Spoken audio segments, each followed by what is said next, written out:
Welcome to another episode of the Christian Coach Podcast. We're so excited, listener, you're taking time to be with us. We remind you our mission is to serve coaches through conversation so they can lead like Jesus. Really excited to introduce our guest today. He is the head men's basketball coach up at Cedarville University. So Coach Patrick Estepp. It's great to have you. I knew I was going to blow it, Coach. Off air. That's all right. How do I pronounce it? But You're Coach, not the first how are one. you? I'm good. I appreciate you having me on, Jim. Man, we're excited for you taking time to join us. So I know school's getting back in session, so we really appreciate your time. And those that listen to the show, Coach, we start off with our power question. So I'd like to ask you, Coach, what does it mean to you to be a Christian coach? That's a loaded question for sure. So that's a good one to kick it off with. I think often there's a lot of facets to that, and I was fortunate to work under a guy named Ray Slagle, was my boss for 8 years, who was tremendous kind of modeling that for me. But I think sometimes we can approach that question as, oh, we pray before practice, or we do some outreach stuff, and all those things are important. But I feel like for us, it is very important for us to take the biblical principles that we learn and we try to apply to our lives and use the game of basketball when the stakes are relatively low to build those into 18 to 22-year-olds' lives. So for us, for me in particular, I think being a Christian coach is taking things like Christ has called us to be selfless, to have unity. You hear the word unity all the time in the New Testament for believers. That's a mark. That's how you know who believers are. Selflessness should be at the forefront. I think the one thing we lack sometimes is the ability to say, no, toughness should be a part of a Christian program, because you're free to compete. Your identity is not in what you're doing. So you have a lot of freedom when you're out there to play really hard. Yeah. Because it's not who you are. It's something you do. And I think the other thing we talk a lot about in our program, and freshmen don't get it, typically, even kids from strong Christian homes and good church backgrounds, is just, this game is an act of worship. It's not just outreach. It's not just go share the gospel, or it's pieces of it. But it is an act of worship. And that's why practice matters. That's why your skill workouts matter. That's why weight room matters. That's why everything matters. So, we approach it that way. We want to take gifts God's given us and give them back to him and make the most of them. And that's worship. And, to me, those aspects are front and center for our program, the things that we want them to be about. That right there, Coach, is a power answer, my friend. I gave the power question, but I think I've asked that question numerous times, and I know I have. And that's one of the first times I've actually heard an act of worship. You practice your weights, your session. So, man, I commend you and compliment you on instilling that in your players. And I love how you said, we use the game. It's our platform, right? Yeah. It's the platform to ultimately share those lessons, like you said, about being selfless, unity, toughness. That was awesome. Do this, Coach. Educate our listeners. We have a lot of coaches at the lower NAIA level, D2 level, some Division I high school coaches, but a little bit about Cedarville, the location, maybe the school, a little bit about your program, what level you're at. And so just educate us a little bit. Yeah. Cedarville University, it's in Southwest Ohio. We're about a half hour from Dayton. We used to be an NAIA school when I started here. We were NAIA Division II back when they had two divisions. Really good program. I was under a great boss back then. Now we're NCAA Division II. We've been that since 2012-13 season was our first full year. And we're a Christian college.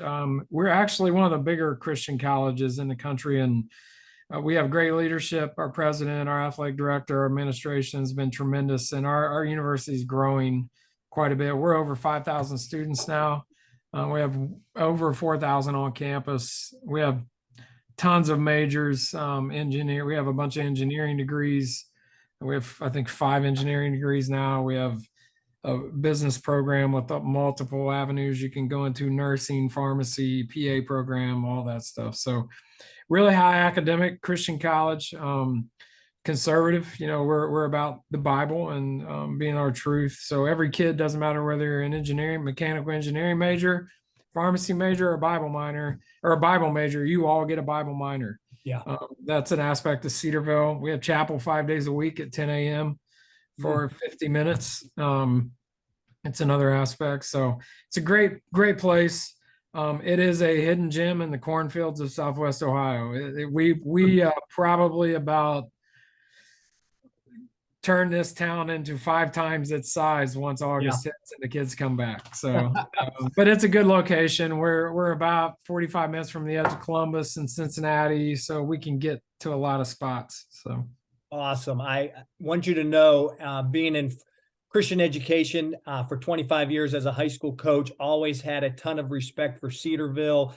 Had some, alumni teach PE as we connected, this summer in Atlanta. Talked about a couple girls that taught PE and coached for us.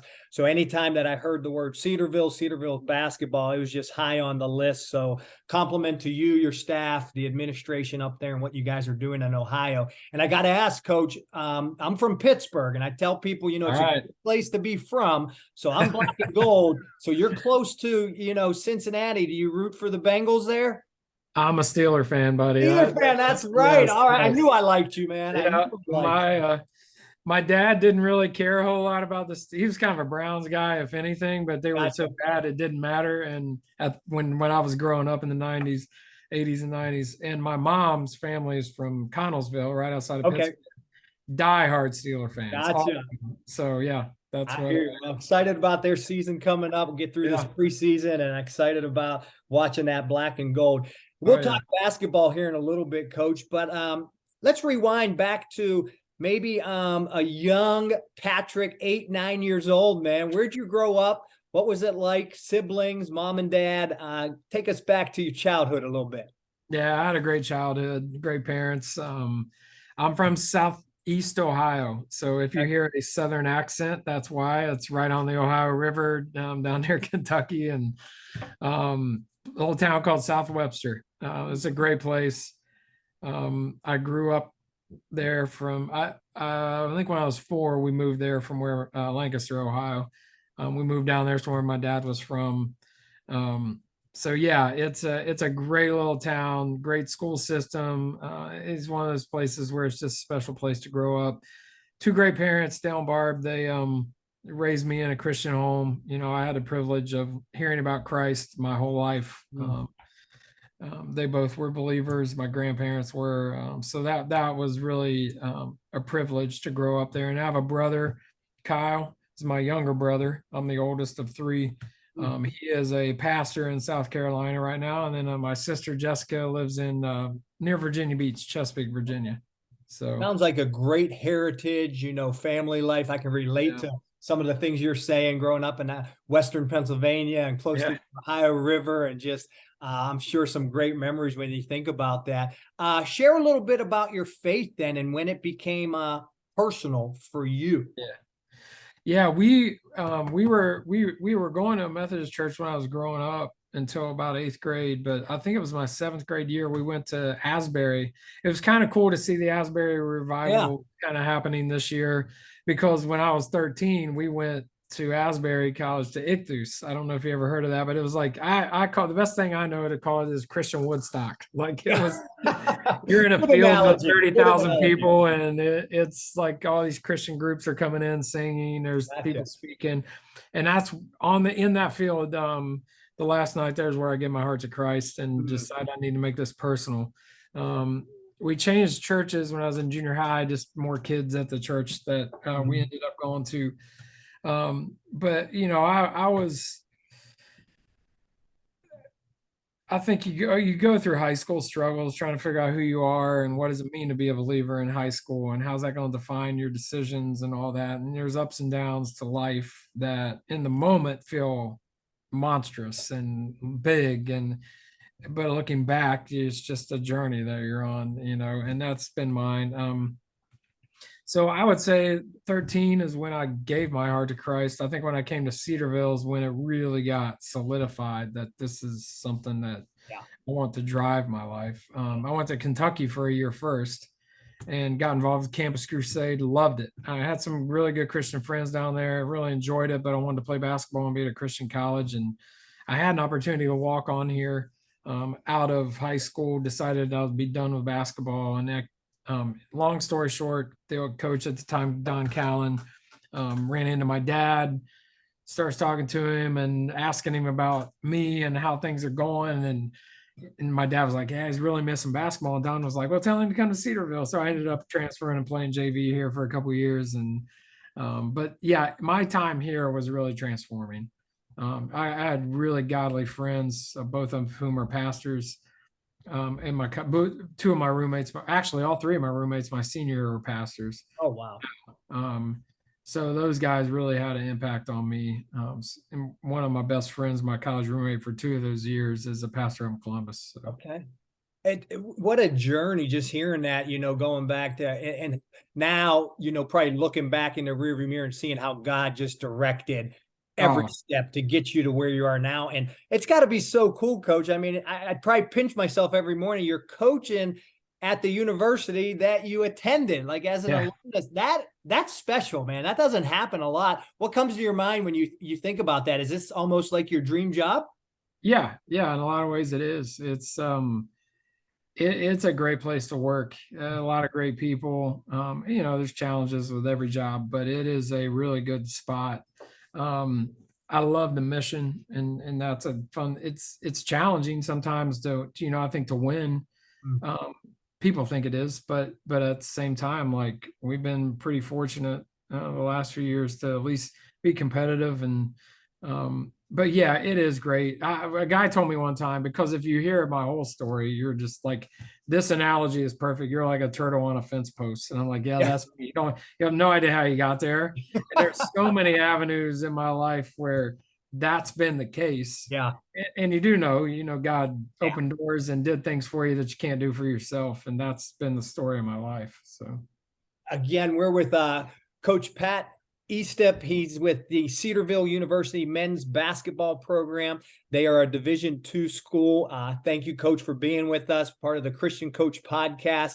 I'm one of the co-hosts, Jim Good, serving with Nations of Coaches. And as I hear, Coach, just the idea of now being a head men's basketball coach, if I'm not mistaken, you started off, I think, coaching 8th grade and JV. So as much as you like, tell us, that journey and how that developed. Yeah.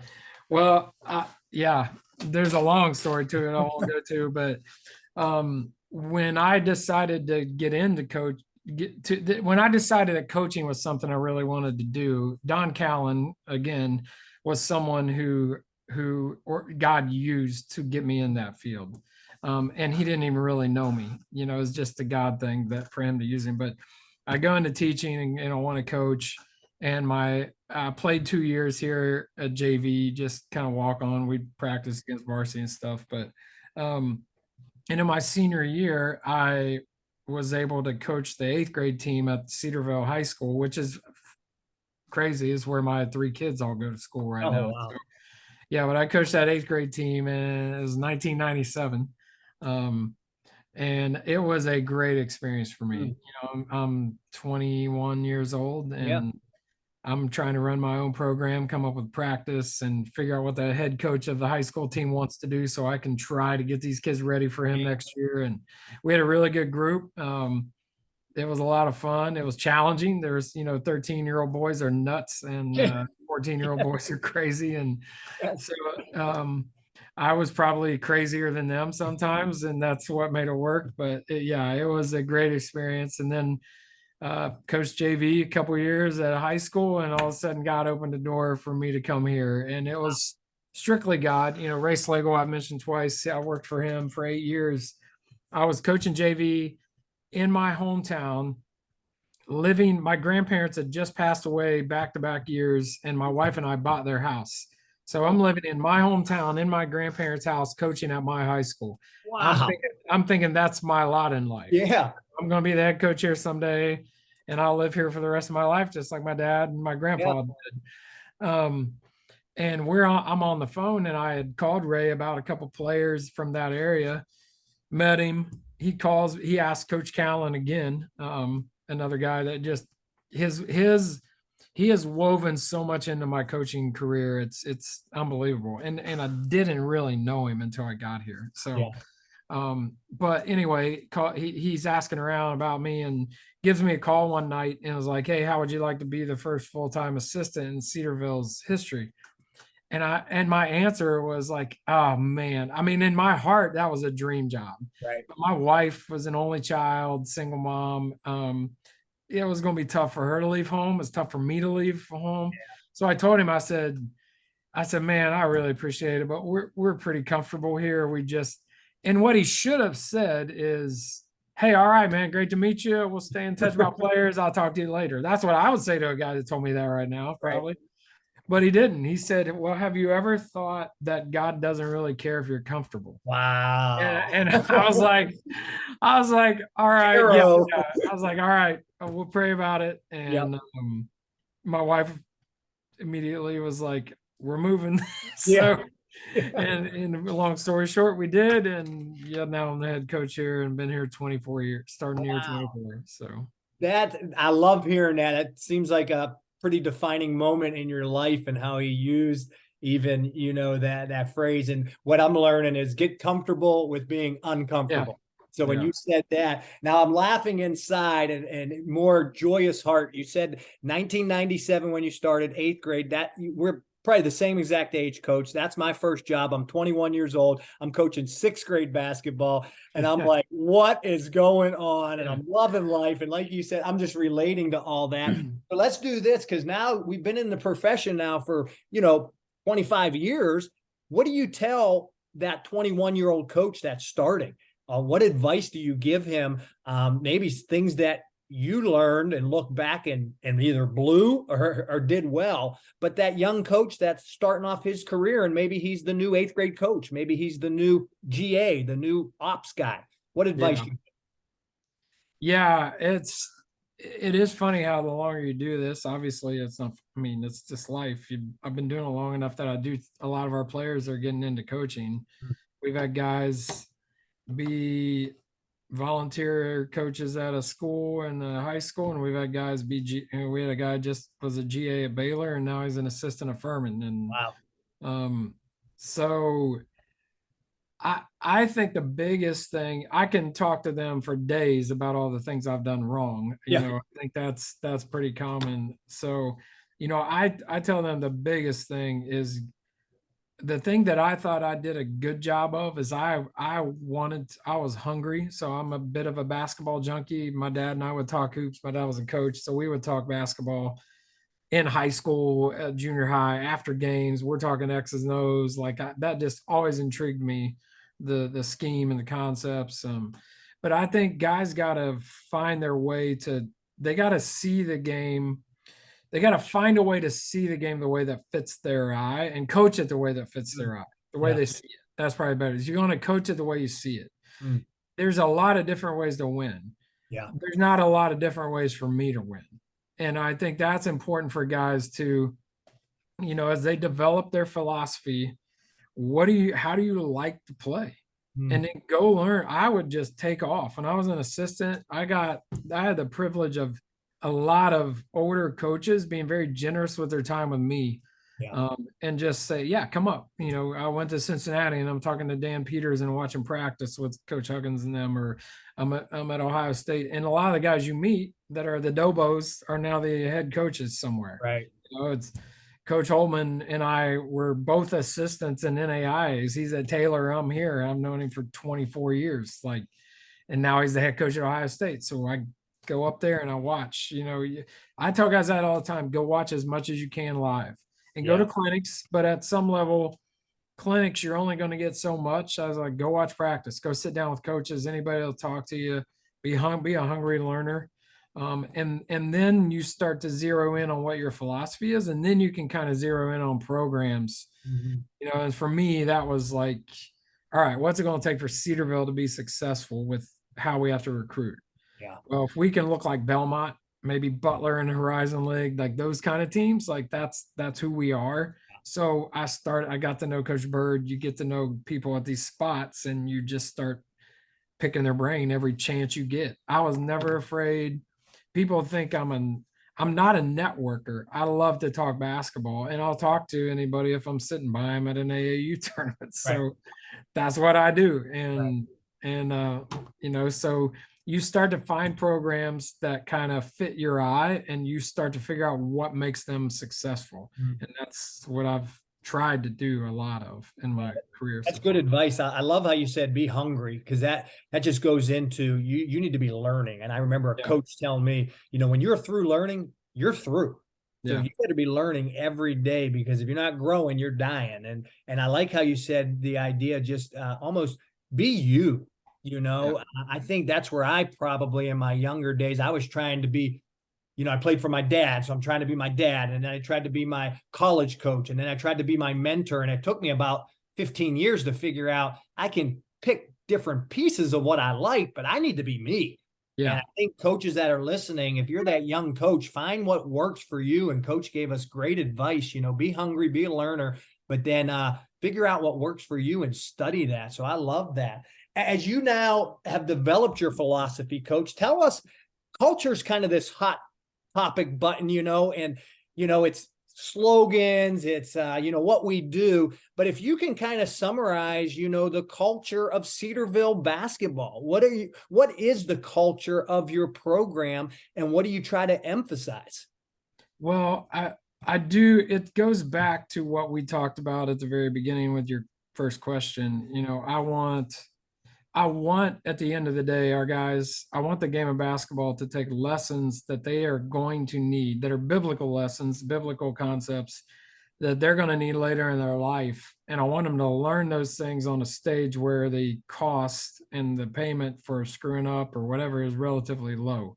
Yeah. It's a win or a loss. At the end of the day, who cares, Yeah. right? Right.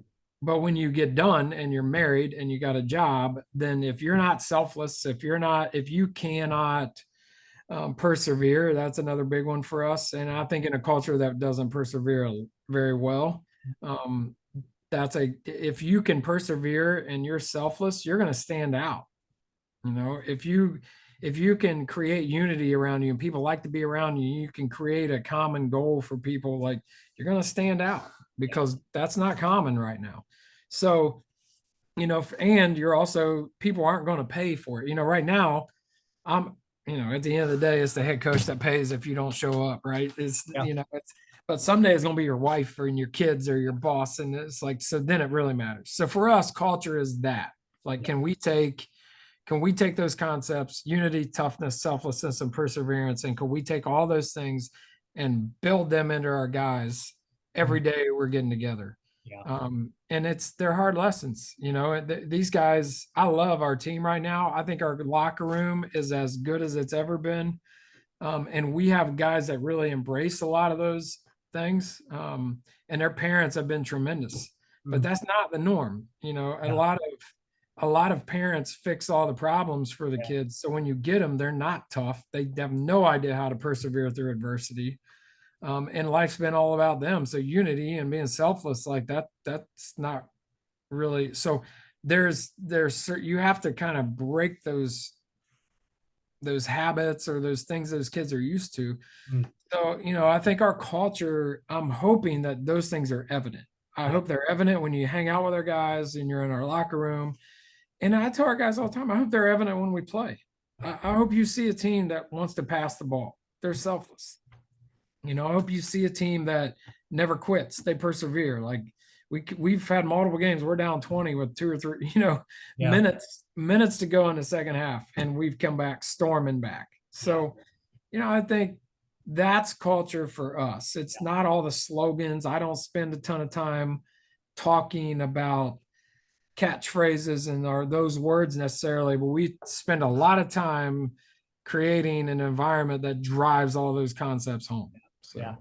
Well, I love that response with the culture, and it's obvious, Coach, through our interaction and even this conversation, you're teaching more than the game. You know, you are teaching and coaching life. These kids, it's obvious to me as I hear your heart. You know, they're more than players. They're people, and I can tell that you love them, you care about them. I wanted to ask a follow up to that question because I heard you say this idea about embracing those, quality characteristics, so-called pillars. How do you do that on a tangible day-to-day kind of interaction? You have these new freshmen that are coming in, and sometimes they come with baggage. Sometimes they come with, maybe some bad habits. And now you're trying to instill this culture, this program, the Cedarville way. How do you as a staff, as the leader, get your guys to embrace these things you're talking about? Well, I've been here for 24 years. So there's a certain aspect where I don't have to do it as much anymore. Yeah. The seniors are doing it for you. Like, so I think you have to, and all of these things take different ways to teach, like, so for us, just being selfless is on the court. It's easy. It's taking a charge. It's jumping in to help side. It's getting in a stance when you don't feel like it. It's making the extra pass. It's that kind of stuff. It's cheering your teammates on when you're not in the game, or you're having a bad game and they're having a good game. Can you forget about yourself and invest in them? We have a sign I stole from Buzz Williams out right when you walk out of our door. It's I can't remember the exact quote. I should, but it essentially says that I think it's the true soldier fights for not because he hates what's in front of him, because he loves what's behind him. So good. And that's the piece of our thing when it comes to selflessness and all that stuff. I think perseverance is one where you just got to create environments that are kind of tough. Like, you got to persevere. Yeah. Going back to the selfless piece too, we have some certain things that just are part of our program. Like, our seniors are always the last one off the bus, and I hope I'm there. I'm trying to be there with them all the time. Clean the bus, serve, like, just, you're the last guys off. That's a piece. We have breakfast buddies where we try and partner up upperclassmen with underclassmen to get them to kind of learn some of the ins and outs of how we do stuff. And I think perseverance is just the nature of, can you continue to fight through adversity? And freshmen struggle with that, because just being a freshman college basketball player is enough adversity for most kids. Like, it's hard, and it's always harder than any of them think it's going to be. It doesn't matter whether you're at Cedarville or whether you're at Duke. Like, it's harder than any of them think it's going to be. Unity is one, like, where if you're selfless, that's an easier piece. So, those are, and then the toughness piece is one I think that kind of ties in with perseverance. Like, can you keep fighting, when things are, so you try and create environments where they got to persevere. It's weight room, it's basketball practice, it's conditioning, it's whatever it is. So. Love it. Love it. Love those core values you're teaching, Coach. I'm a fan of Cedarville hoops. I'm excited. I saw on your schedule you're coming down to the Sunshine State. Yeah. So congrats. You got invited to that Hall of Fame Classic with the small ball up in Lakeland. So about 3 hours from me. I'm going to put that on my calendar. Again, we're with Pat Estepp. He's the head coach at Cedarville University up in Ohio. We have a few minutes left, Coach, so we're getting ready to close up shop. I wanted to kind of close with this and just share briefly a little bit about your trip. I know this summer you had the opportunity to go to Israel with your team. So tell us a little bit, maybe some highlights on the trip that you went on. Yeah, it was tremendous. We went with a guy named John Farwell, who works with Athletes in Action. He's led multiple teams over there. Wheaton College went in May. So they're a little smarter than we are. They went when it was 80 degrees. We went when it was 105. But gotcha. It was an unbelievable trip. Really proud of our guys, because it's called Walk the Story. John Farwell does it. We were over there for 13 days, 12 in country. And we start in essentially Genesis and Exodus, and we start in the desert. So we were down in, Timnah, Wadi, place, the desert of Zin, the wilderness of Zin, so you're where the Israelites were. Wow. I remember one lesson John gave us, and we would have 4 or 5 lessons a day. So we hiked 80 miles, I think, in 12 days. Ooh. And it was 105 to 110 the first 4 days because we were down in we were in the Dead Sea, Jericho, all that stuff. We were at the Sea of Galilee, we were in Bethlehem, we were in Nazareth, we were in Jerusalem. So you essentially go from Exodus to the resurrection. Wow. And John just does a great job of tying all of these biblical pictures that you now have, word pictures that are actual pictures. The Bible's in a living color for us now. And if you ask our guys, it's like, man, when they read or they hear stuff, they're at Fall Bible Conference and the guy's talking about living water and cisterns. We might have been in 40 cisterns when we were over there. Like, yeah, this is a cistern. It comes to life now, baby. You know what it is. And you know how precious in the desert living water is. Yeah. Like, it's just something that, like, for us, we hiked in Getty one day, and that fresh water and jumping into a pool was like, that was life-giving because we were dying going up this mountain. Like, yes. So yeah, it was unbelievable. It's John does a great job of tying all these lessons into life. And if you ever have a chance to go to Israel as a believer, they'll tell you over there it's the fifth gospel. Is putting your feet where Jesus walked, where the disciples walked, where the Old Testament prophets and heroes walked. Like, and that's what we got to do. So our guys, for me, sometimes these trips are outreach, but for us, it was more of a discipleship. And can 12 basketball players have the Bible just come to life for them at the age of 8? Because most people don't get to take this trip until they're in their 60s. It's like something you do when you retire. So wow. What comes to mind is just a quote I've used before: more than basketball. And sure, a trip like this was more than basketball. I'm sure the connection, the camaraderie, and the spiritual lessons learned. Wow, incredible, Coach. Love hearing some of those stories. I'm sure you got many more. I usually do this, Coach. We're running out of time here. What I like to do is and you've been great. I love hearing your testimony, your faith story, your journey. I could probably spend another hour with you, but I want to be, very respectful of your time. We do a rapid fire, Coach. Okay, so I give you 10 quick questions, and I just need the first thing that comes to your mind, and you're on the clock here, okay? So the shot clock's running, so you just give it to me, all right? Are you ready? Yep. All right, here we go. Rapid fire, you got 1 minute. I need your favorite junk food. Peanut M&Ms. Woohoo, nice. Favorite restaurant? Hall's Chop House in Greenville, South Carolina. Ooh. All right, favorite sport to play? Golf. Nice. Favorite sport to watch? College football. Okay, it's coming up. Sports car or truck? Whew. I'm old. I need a truck to haul some stuff in. All right. I always love someone who has a truck. All right, you going beach house or cabin in the woods? Beach house. Okay. Favorite ice cream? Mint chocolate chip. Ooh, you didn't hesitate on that one. 2-week paid vacation. You and your wife, Melanie, I believe, right? Melanie? Yeah. A 2-week paid vacation. Where are you taking her? Oh, man.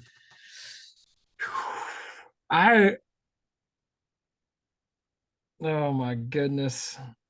Anywhere you want, man. We went to Hawaii with the team. She would love that. I would love to go to Banff. Okay. I've never been. She would not like that. So, so if I got you better go where she wants to go. Yeah, she wants the beach. We're probably either Bermuda or Hawaii. All right. Favorite Bible verse? Micah 6:8. Okay. And last but not least, Coach, you crushed it. Favorite Bible character? David. I think I can relate to him a lot. Gotcha. Beautiful. Coach, I'm going to close in prayer, and I just want to thank you for being part of this podcast. Enjoyed connecting with you. We're recording this at the end of August, so I know classes are starting. The season will be here right before we know it. We wish you, your staff, your players, nothing but the best. But let's close in prayer, huh, Coach? Thank you, Jim. Yep. God, thanks for this incredible conversation. Thank you for Coach. Thanks for his testimony, what you're doing in his life with his players, his family up there at Cedarville. Thank you for the privilege, the opportunity we have to be a coach, to impact young people, impact the kingdom work, Lord, that you called us to do. And we get to use the game of basketball to teach life lessons and life skills.